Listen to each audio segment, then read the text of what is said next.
this session we're going to talk about parental leave, being a student parent, caring responsibilities. So there are actually quite a lot of students who are parents, even at the University of Oxford. From a couple of years ago, Oxford Student Union estimated that there were over 350 student parents at the University of Oxford, mainly of postgraduates, and over 50 students are giving birth, having children while they're actually in their postgraduate study. Nationally, it's estimated that 8% of full-time and 36% of part-time students who are in the UK are parents.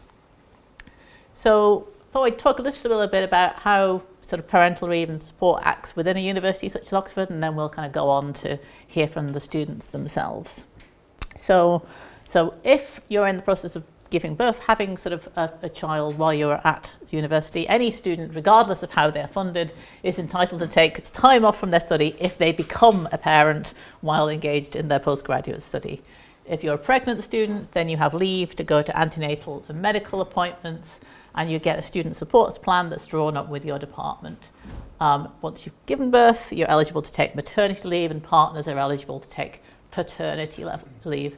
And where relevant, the student who gives birth can suspend their studies to take up to a year of leave. While you're on leave, you don't completely cut yourself off from the department. Research students at Oxford have sort of keeping in touch days through the maternity leave period to participate in activities related to the research project. Departments provide things such as breastfeed, sort of feeding space. And some students obviously are overseas students. It might be that in some of those cases they actually do have to return to their home countries if they've suspended their studies to take parental leave. And depending on their funder, students may be able to access funded leave. So for example, the programs here in the Doctoral Training Centre are mainly funded by UKRI. And for UKRI would give you sort of 26 leave at weeks leave at full stipend, 13 weeks sort of at a level with statutory maternity pay, and then final 13 weeks sort of unpaid. And similarly, if you're looking again, sort of the sort of overseas students, sort of say then that might sort of vary sort of accordingly. But again, they might be able to access sort of funded leave. So student fathers can also get leave to attend antenatal and medical appointments and may take up to 2 weeks or 10 working days of ordinary paternity leave. And student fathers who are eligible for additional leave can get up to 1 year of leave. So exactly what's going to happen is going to depend on who's funding you and what institution you're at, because it's going to be a combination of funder policies or institutional policies. So if you're thinking in advance that this might happen sort of while you're in your studies, you might want to look into this before you choose your institution or think about where you're going to access funding. It's also possible to get adoption leave, and that's usually quite parallel to what's arrangements made for maternity and paternity leave. The main carer takes the maternity leave, and the partner can take paternity leave. But yeah, so note that the policies and eligibilities could vary, so check for the institution and funding that you're applying to.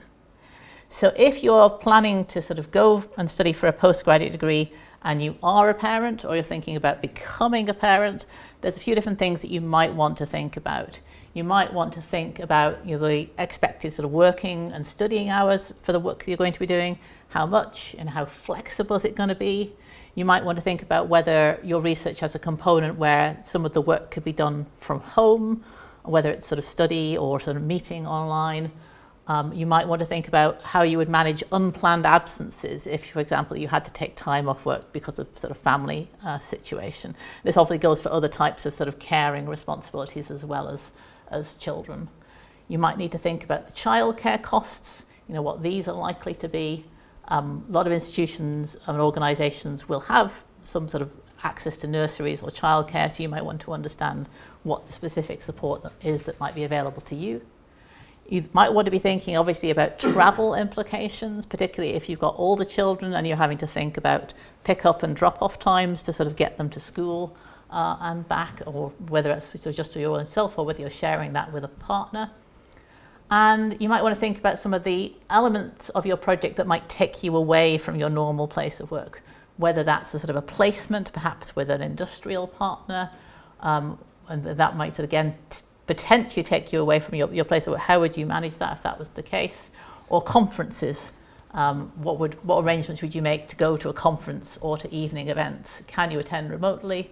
In some cases, you'll find that there is support with childcare available sort of from the conference itself, or from funders, or from your funder. So it's worth looking into the arrangements that might be available to you. If we think more generally about caring responsibilities, some institutions offer specific support to students who have caring responsibilities. And indeed within UKRI, again, who funds most of the studentships within the Doctoral Training Centre, you can take a sort of up to 5 days per year sort of to actually give or arrange care or supply long-term care.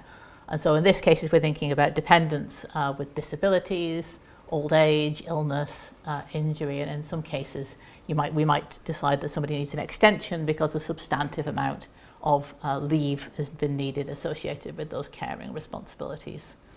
And as I've said, funders and societies may also offer support for carers to support in their participation with events and conferences.